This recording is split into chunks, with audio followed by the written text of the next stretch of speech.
entraînant la chute de sa reine, la mort de certains, et l'exil d'autres des plus valeureux. Ce fut l'effondrement d'une civilisation qui aura duré des décennies, une histoire plagiée et falsifiée.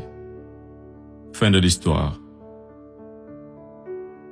Monsieur le Président, je mesure combien il est difficile pour un jeune avocat d'Afrique, sans aucune expérience et qui n'a nulle connaissance des affaires géopolitiques, de plaider pour la mère Afrique contre l'une des mafias les plus dangereuses au monde, la France-Afrique.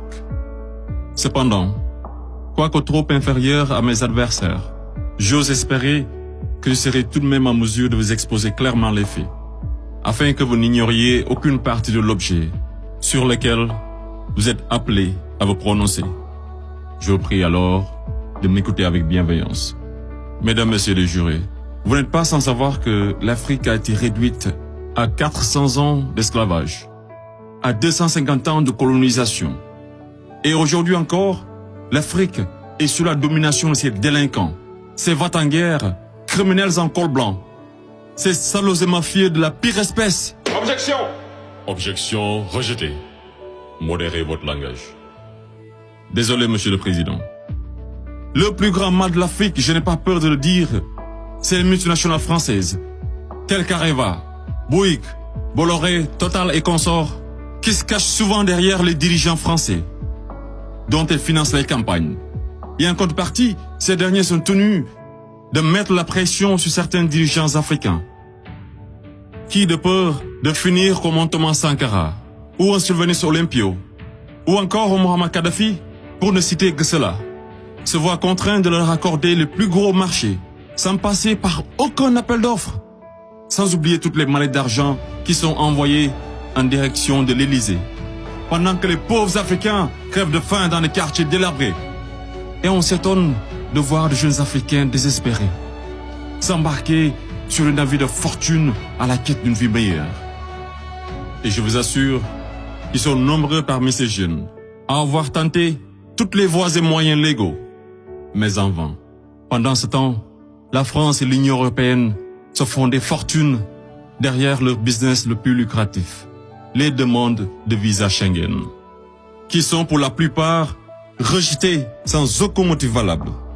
Monsieur le Président, avant que je n'oublie, permettez-moi de poser une question à la France-Afrique. Parmi tous les leaders africains morts assassinés, pouvez-vous nous citer ne serait-ce qu'un qui fut réputé un grand ami de la France? J'imagine qu'il n'y en a pas eu. Mesdames, Messieurs les jurés, je vous laisse juger. Monsieur le Président, j'accuse la France-Afrique, de crimes contre l'humanité, de crimes d'agression, de crimes économiques et d'avoir été derrière des crimes de génocide. La plupart des dirigeants français sous la Ve République me rappellent des propos d'un homme sage qui disait, je cite, « Les postes éminents rendent les grands hommes encore plus grands et les petits hommes encore plus petits. » Fin de citation. Et le pire d'entre eux, c'est ce nain assassin de Sarko, ce trafiquant d'influence, connu pour sa mégalomanie, l'homme aux scandales multiples, Bettencourt, Tapi, Kadhafi et j'en passe, ce criminel contre l'humanité, toujours en liberté, qui se la coule douce derrière les mélodies de la brune, alors que sa place se trouve à la haie. Vous lui direz que malgré tous ces mensonges, avec la complicité de certains médias, que le monde entier, et les Africains en particulier, connaissent toute la vérité sur les véritables raisons de l'assassinat de Kadhafi, sous les applaudissements de Bernard-Henri Lévy, et sur la chute orchestrée de Laurent Gbagbo, qui aurait commis un crime de lèse-majesté en voulant tout simplement ouvrir son pays à la concurrence internationale, en exprimant aussi sa volonté d'établir un rapport d'égal à égal avec la France, et en souhaitant revoir le contrat qui liait son pays à l'entreprise Bouygues. Bouygues, du fameux Martin Bouygues, un ami intime de Sarko, par ailleurs parrain de son fils du nom de lui, tous les deux impliqués dans le conflit ivoirien. Ce n'est pas un hasard. Mesdames, Messieurs les jurés, ai-je besoin d'en rajouter un mot pour que vous compreniez ce jeu d'échecs qui se joue sur le dos des pauvres Africains?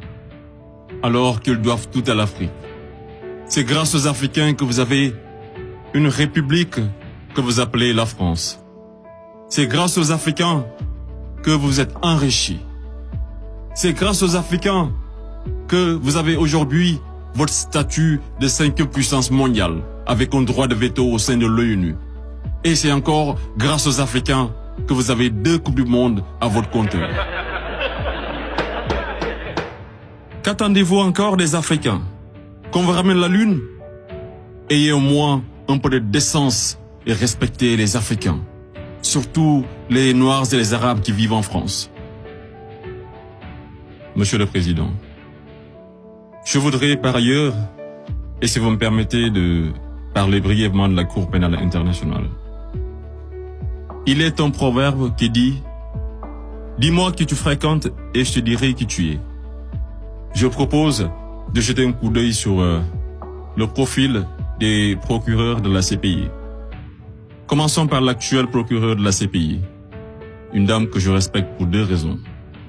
Pour son courage, pour avoir prouvé qu'être une femme et noire ne saurait être un obstacle à la réussite sociale, que la femme noire était capable de s'imposer partout et devant n'importe qui, et pour son combat pour la défense des droits des femmes.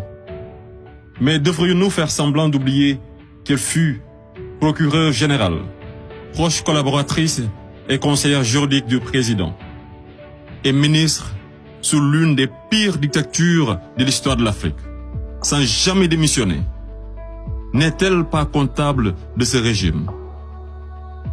Le premier procureur de la CPI, l'Argentin Luis Moreno Ocampo, une haute personnalité dont le nom est impliqué dans les affaires de viol, de corruption, d'abus de pouvoir. Un procureur de la CPI qui détient avec son épouse des entreprises offshore dans les paradis fiscaux des îles Vierges, de Panama et de Belize. Et c'est le même type qui aujourd'hui offre ses services aux personnalités poursuivies par la CPI afin de les aider à échapper au séjour à la haie, moyennant de grosses sommes d'argent. Et tenez-vous qu'ils sont 123 pays à avoir ratifié le traité de Rome. Et sur 10 enquêtes ouvertes, 9 sont africaines. Je me pose la question à savoir, sommes-nous dans une cour pénale internationale ou africaine? Voilà une cour qui représente pour les Occidentaux un instrument d'oppression et de domination des Africains et de leurs dirigeants. C'est pourquoi l'Afrique a besoin d'une cour pénale africaine, par les Africains, rien que pour les Africains et financée par les Africains.